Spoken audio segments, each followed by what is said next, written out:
If you were standing in front of me and I had teased you for years, are you going to try to reason with me, or are you going to put a bullet in my head?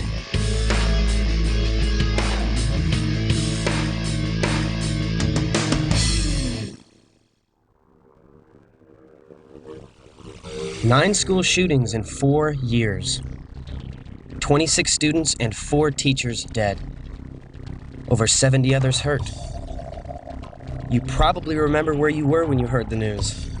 And you probably remember how you felt. First thing I felt was shock and disbelief that this was actually happening. Disbelief because teenagers know that Columbine, Paducah, Heritage High could have been their school.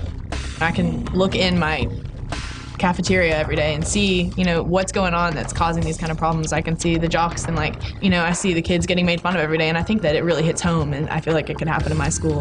I mean, everybody gets a little bit of it, and there's certain individuals that get it all the time by everyone. And I could see how I could see how someone like that would explode and go out and want to kill somebody.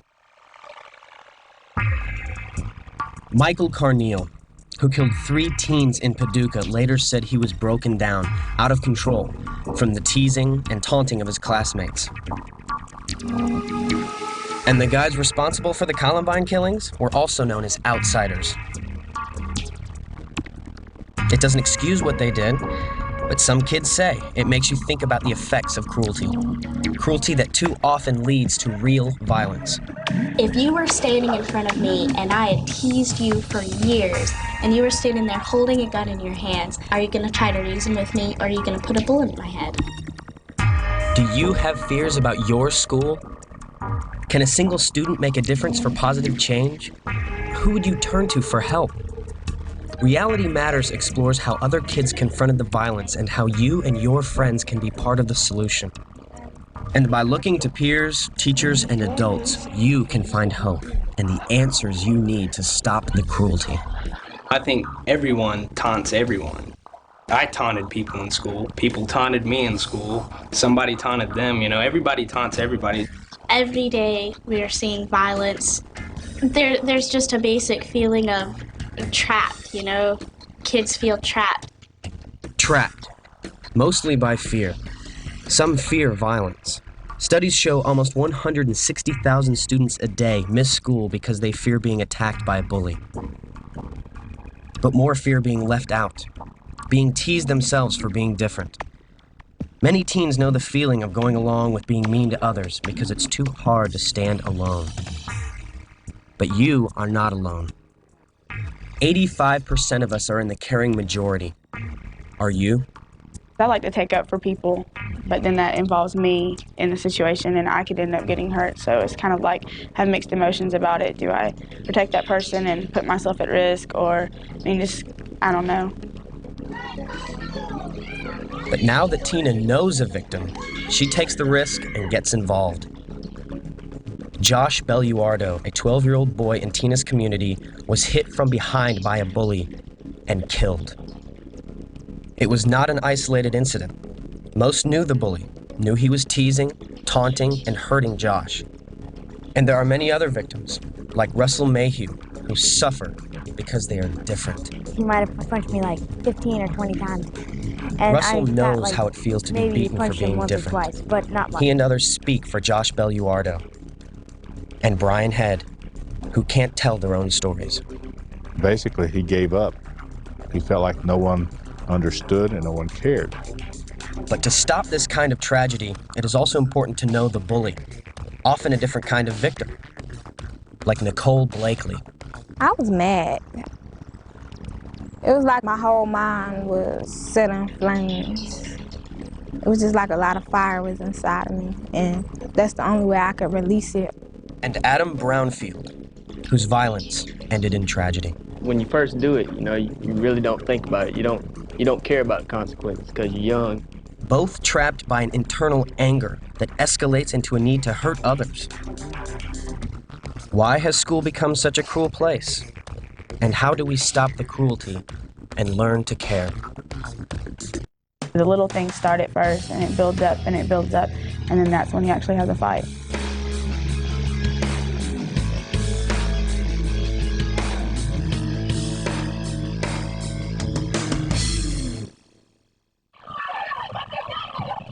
This is a real fight, caught on tape by security cameras. A recent study says about 75% of students are bullied or victimized each school year. Many times it happens on the school bus. Kids like Josh Belluardo. Josh was in the wrong place at the wrong time. 13-year-old Josh Belluardo was teased often on the school bus. In 1997, as he was stepping off the bus, the teasing escalated to punching. A boy hit Josh in the back of the head, crushing his skull and his chest. The boy later said he didn't mean to kill Josh, but it was too late. Josh never came out of the coma. Jeremy Wolf lived in Josh's neighborhood. Everyone's afraid to get into a fight now because they don't know what's going to happen.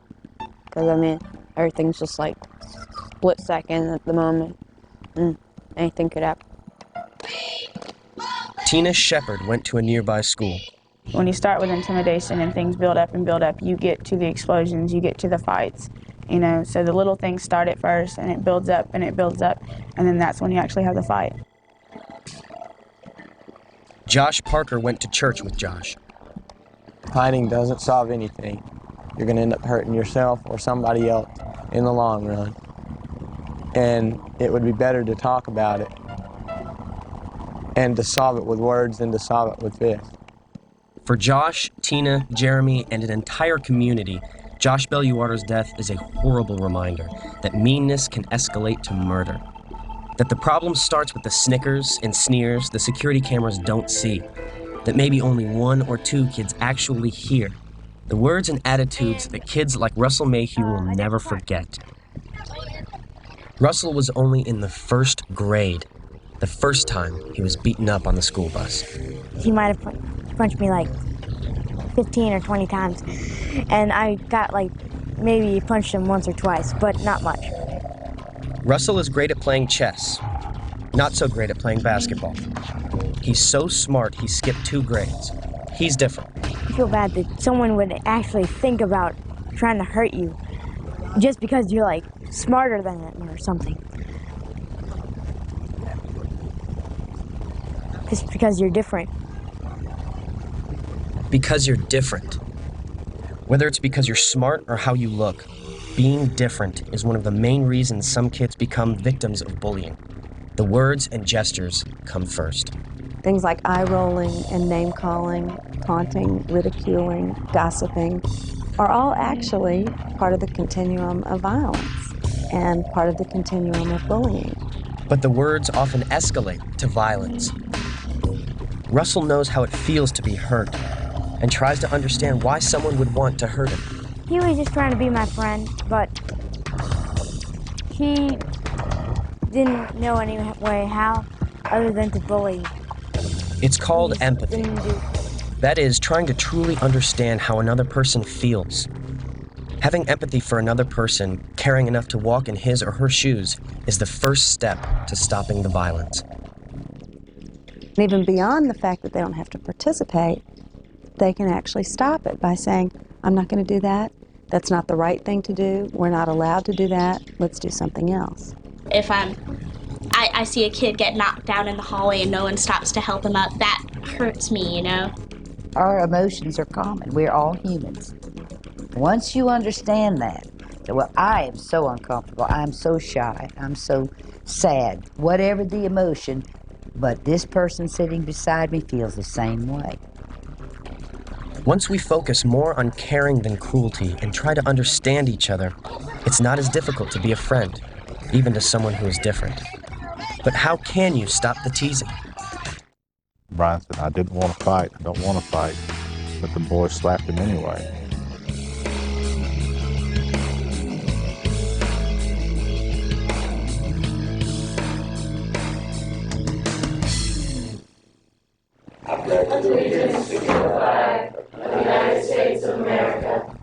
In many schools, kids start the day with a Pledge of Liberty and justice for all. But to some, the promise feels more like a lie. We're asking kids to pledge allegiance to a flag that stands for justice for all. And yet, as soon as they get through with the pledge and go out in the hallway, they have to look over their shoulder because they don't know who's going to hit them from behind. Brian Head was one of those kids. For him, school was a prison. His sentence? A daily regimen of taunting and teasing and ridicule. Some of his classmates joined in, others watched from the sidelines.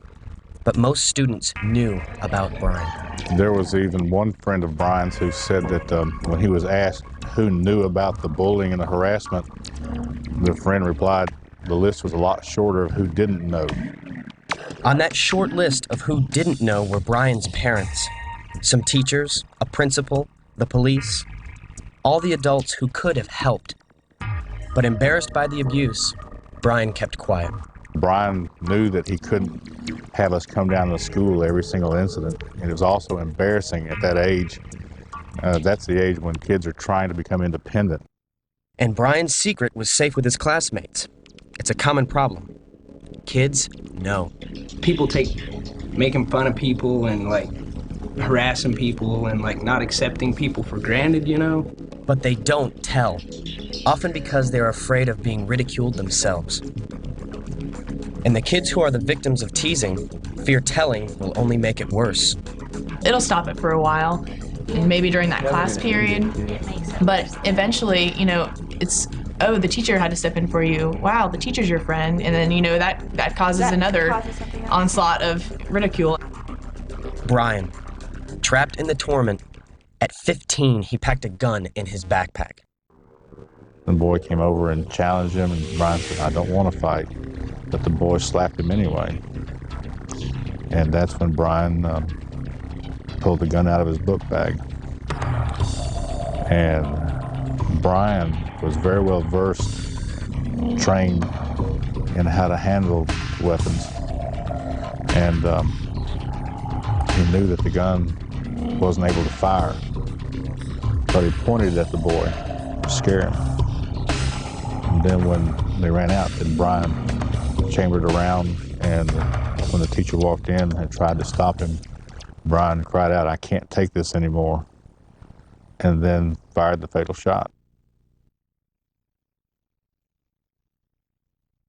He basically felt like that he knew he couldn't get help from his parents for every incident, and he wasn't getting help from his teachers. And basically he gave up. He felt like no one understood and no one cared. But Bill Head has not given up. He is an activist against the crimes of cruelty, producing videos like these, teaching kids to stand up and speak out against violence. It was once said that the beginning of wisdom was calling something by its correct name. And as long as we call assault and battery kids being kids, that's not the correct name. We're talking about crimes here. And we're talking about not letting students do things that we would never let adults do out in society. It starts with words. That leads to fights. Then someone pulls a knife or a gun. Back in the 40s, we had kids fist fighting. Back in, as it progressed, cars, switchblades, and now we've got guns. So I think this kind of bodes a pretty bad message for the rest of the world. It almost seems like it's really scary, the place that we're going, when in high school, which kind of mirrors the outside world, we've progressed to the point where people plan out assaults on their other students, and they laugh at them and they taunt them before they kill them. But students can help stop that kind of violence before it starts, by making the choice not to take part in the cruelty. Very often, if the bully doesn't have a following or doesn't have an audience, then it can't escalate. And by telling someone, by asking for help. The child needs to know that there's help out there. There are adults who will stand in there for them.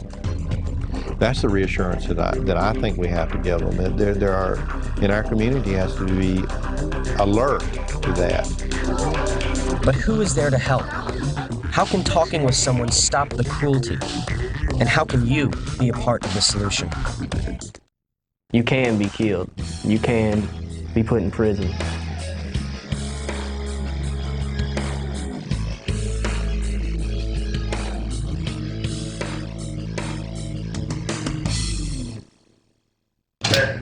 Good morning, sir! Prison, a place where they control you when you can't control yourself. I wouldn't wish this on nobody. Adam Brownfield never thought he would end up here. locked down, fenced in. Like Adam, 17-year-old Nicole Blakely's life was also spinning, out of control. But instead of prison, Nicole ended up here, at an alternative school where she learned to control what she describes as a wildfire burning inside of her. I only have one life to live, so I should make the best of it. Two teenagers, both consumed by violence, and only one of them got a second chance. Adam Brownfield says in middle school, he was a normal kid. I used to be in chorus and stuff and playing sport. I was always busy. I was either at practice or a game. Looking forward to the future. I always wanted to go to college and stuff, you know. But instead of college courses, Adam is now taking classes with other prisoners, learning to control his anger. A tough lesson, learned a little late. You couldn't get around me. If you did, you know, me and my homeboys or whatever, you know, we'd fight you, you know. You shouldn't do that, you know, because you can be killed. You can be put in prison. Adam was a bully, but like many bullies, he was a victim first. Growing up, we had to fight a lot because we were basically the only white kids there. There were very few of us, so we had to fight, you know. And when we got older and stuff, you know, we kept fighting and fighting. Nicole also felt the pain of being different, and rather than cry, she learned to fight when she felt bad about herself. I was like a bad kid because I had a lot of problems, like going on at home or whatever, and then I just felt like other kids were better than me because they had better families than me, so I probably just try to fight them for no reason or go after them, trying to attack them. Adam and Nicole were on the same path, but ended up in different places. Both often got in fights like this one. Both often carried weapons like these, prepared to protect themselves or their family. This individual hit my brother in the mouth, and he threatened to hit him again after school, so after school I ran home and I got a knife, and I met him walking to his house, and I put a knife to his throat, and he started crying. My brother was picked on a lot, you know, and I didn't like it. It'd make me mad, you know, because, I mean, he's my flesh and blood, he's my brother, you know, and nobody likes to see their family members get picked on at all. For Adam, fighting was almost like a drug, the one thing that made him feel good inside. It gives you a natural high, really, fighting, you know, and it just gets worse, you know. Start using weapons, stuff like that. And for Nicole, violence was a way to calm the anger. I was mad. It was like my whole mind was set in flames. It was just like a lot of fire was inside of me, and that's the only way I could release it. The moment that I picked up the knife in the house, I could feel some of the flames going down, and I wanted to put them all out inside of me, so I went after my target. At the time, I felt kind of good inside. It was like all the flames had been put out. Nicole had reached a point where she couldn't stop herself, and kids couldn't stop her either. I think his parents had called the police already, and so the police had pulled up, and so I didn't stab him. The police saved the boy, and Nicole.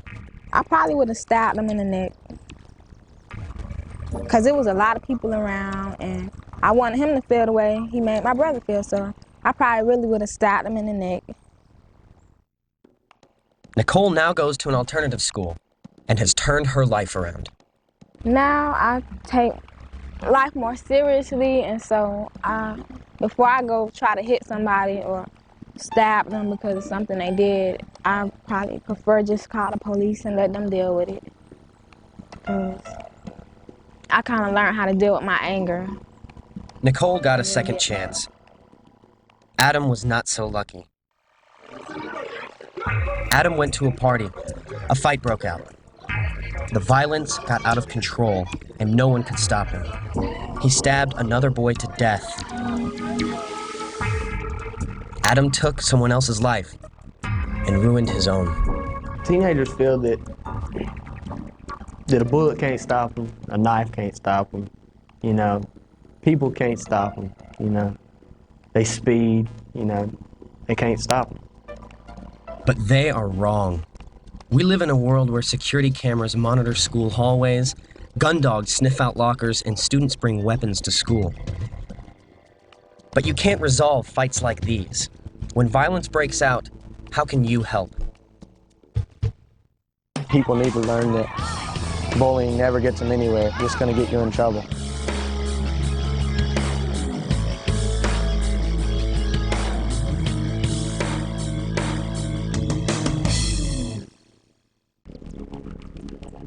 Teenagers say they have to live every day with the meanness and the cruelty. I've been picked on before and it's not fun at all. I've gone home from school crying like tons of times.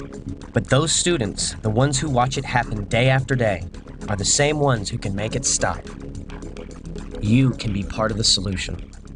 And there's about 80% of children who are neither bully nor victim, but what we'd like to make into what we call the caring majority, that they will have the skills to not let bullying happen, to see when it might happen and to intervene or to not join in or to get adult intervention and adult help.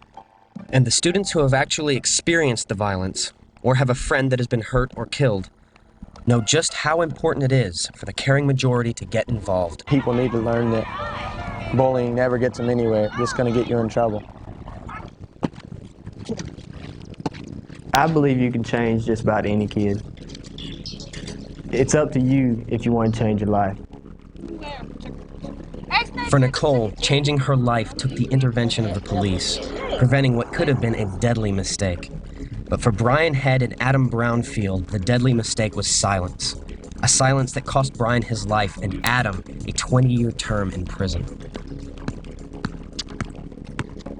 But Russell made a different choice.